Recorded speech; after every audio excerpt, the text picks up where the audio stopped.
This was my first full year birding my North Portland patch, having moved here the previous June. I was initially reluctant to choose it over the rarity rich bill, but I'm now very glad I did.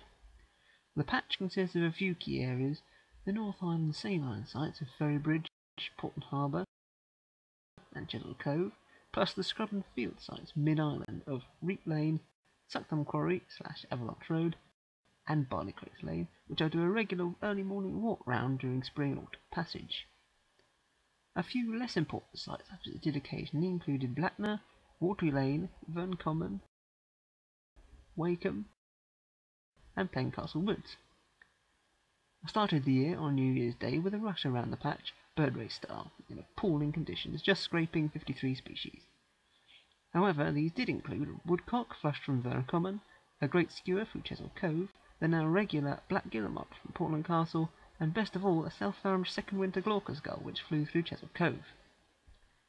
The biggest disappointment, of course, was that the Brunix guillemot had disappeared. I tried a number of promising sheltered spots away from the castle with no luck. I ticked off a few more regular species in the next week, with the two best birds both being trapped in Portland Harbour during storm force winds. A storm petrel on the 3rd, and a Balearic shearwater on the 6th, both the only ones of the year. The Balearic looked particularly lost, careering around, desperately looking for a way out.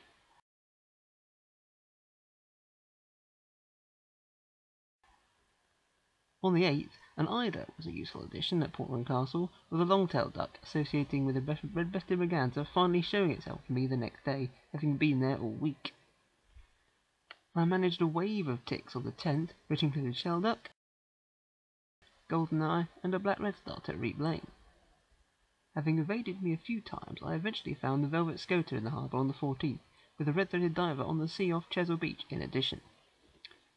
The harbour was having a great year, with even the Great Northern Diver showing ridiculously well.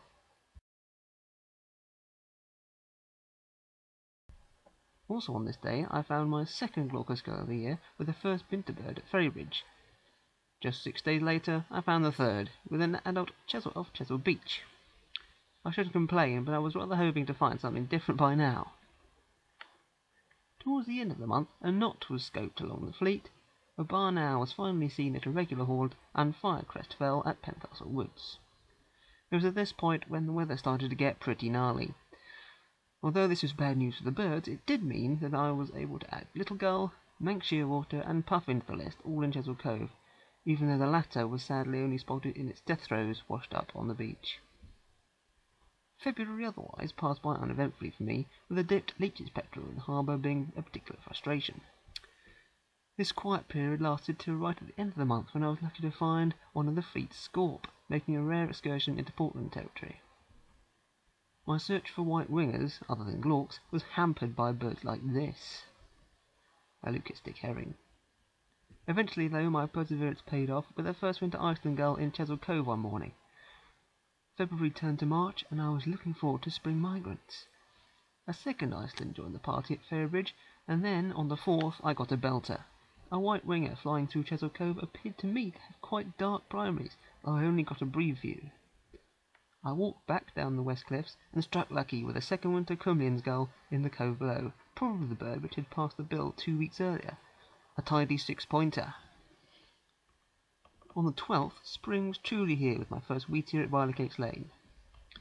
It was at this point I started doing regular viz-mig sessions at the west cliffs. On the 13th, I scored with a nice early little ring plover passing over, with a siskin the next day, both quality birds on my patch.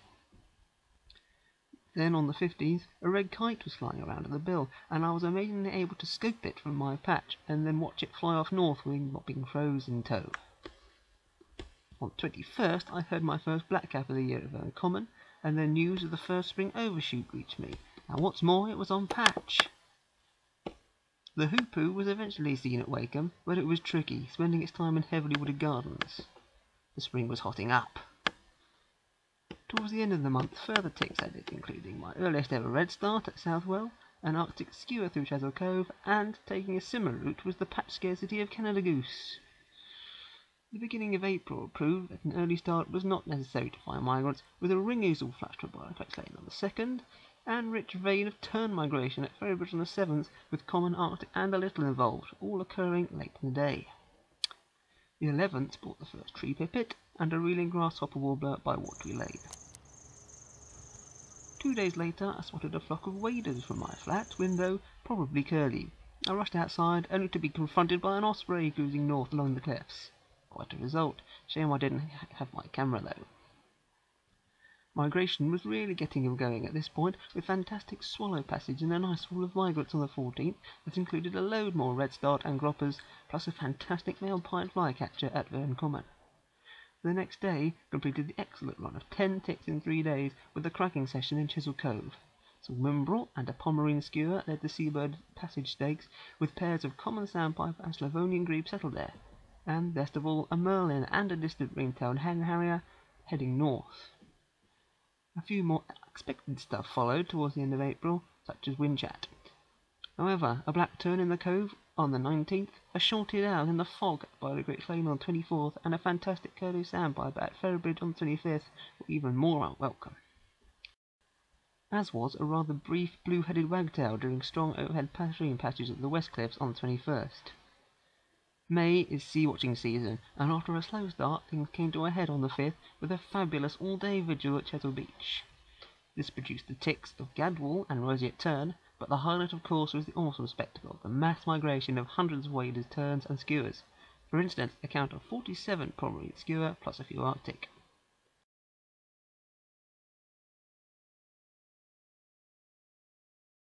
Halfway through, I somehow managed to tear myself away to add a singing wood warbler to the list at Portland Castle. A few more expected list padders followed in the coming days, including a spotted flycatcher, a pair of turtle dove at windmills, and a calling cuckoo, my 150th species, along Western Street. A rare sound on the island.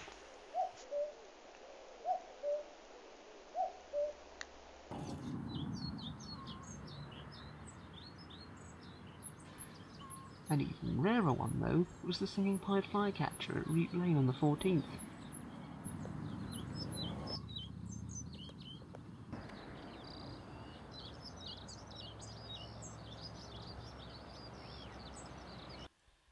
I was beginning to think I was going to not see a reed warbler during the spring, so a singing bird on the 15th was a relief. On the 27th I went out to do my regular visiting count on the West Cliffs, and at one point got onto 4 very distant birds flying with a bounding flight off towards Southwell that I put down as skylarks. Well, when I then noticed that a flock of 4 bee-eaters had just flown over Reap Lane, I twigged. I rushed back out, and after a few more distant glimpses, the birds ended up flying back to some quarry, where I was lucky enough to be able to rush to see them before they headed off north. I'd seen my very first ones in France the week before. During June and July, my birding consisted largely of monitoring the breeding little terns on Chesil Beach, which, by the way, had their most successful year ever. I was able to see a mute swan fly over there in mid-July, but otherwise I didn't get any new patch birds till the 8th of August. Yellow-leg gull was the new one, followed by a marsh harrier over Blackner on the 15th, the first of 5 occurrences on patch, all of juveniles.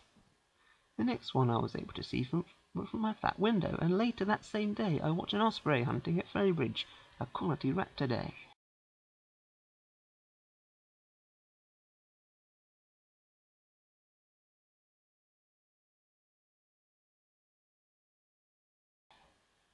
The next 6 ticks were all waders, with the best being a purple sandpiper with dunlin on the mud flats of Ferrybridge. At the start of September, I was attempting a vismig from the Verne when I heard of a flock of avocet at Ferrybridge, a species which doesn't tend to stick around here. Despite it being a full 2 miles away, I was able to scope them from there. Good thing they're distinctive. As it happens, they did hang around long enough for me to see them a bit closer. A number of wryneck had been found about the island by this point, so it was no surprise when I was able to add it to the patch list on the 8th, after a showy bird had been found at Barnet Crates Lane.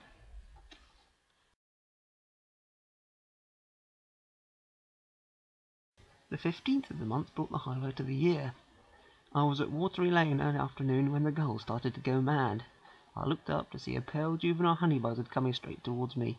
Despite the East Coast patches scoring highly, this turned out to be the only record on the island that year.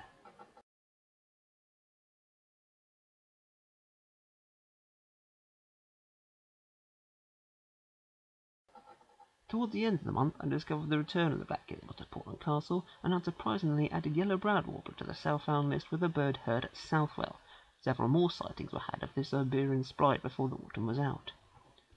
On the 22nd, an afternoon check of Portland Harbour produced a golden plover and the last common dabbling duck to fall, a widgeon. I deserted Portland for Fair Isle at the start of October, but immediately on my return scored big with a twitched juvenile rose-coloured starling at Reap Lane, and then a self-found pair of crane flying over that lucky sight again, Watery Lane. Subspecies then came to the fore, with a black brant at Ferrybridge and several possible and probable Siberian chiffchaff, culminating in a perfect candidate at Portland Castle.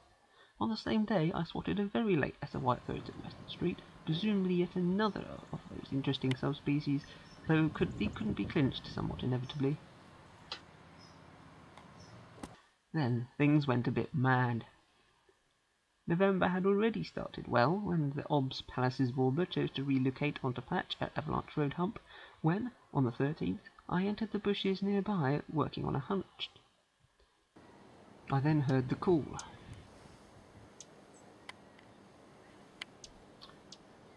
I had to satisfy myself it wasn't a wren before I put the news out of a dusky warbler.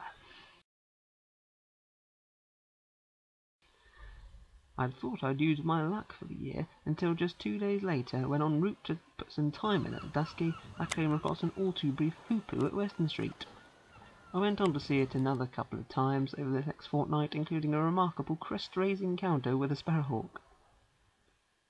I think that by the 19th of November I would have been forgiven for thinking that autumn was over, but remarkably I then found a second dusky warbler at Blackner, almost exactly a week since the last. Later on that day, a missel thrush at Western Street proved to be my 177th and last patch tick of the year. An interesting-looking, unidentified harrier over Blackner on the 23rd was the closest I got to another. Oh, and the fact I missed so bunting and barnacles loose on the same day in mid-December, but I'm not going to complain too much. All in all, it was a fabulous year, and I finished on 278 points, which was wildly beyond expectations. I think I'll find it very difficult to get anywhere near this year, particularly as I've had a slow start, currently 10 species behind on the same point in 2014. I will try my hardest though. I want to thank all at Patchwork Challenge for all their hard work, and I want to wish all patchworkers a prolific year on their patch in 2015.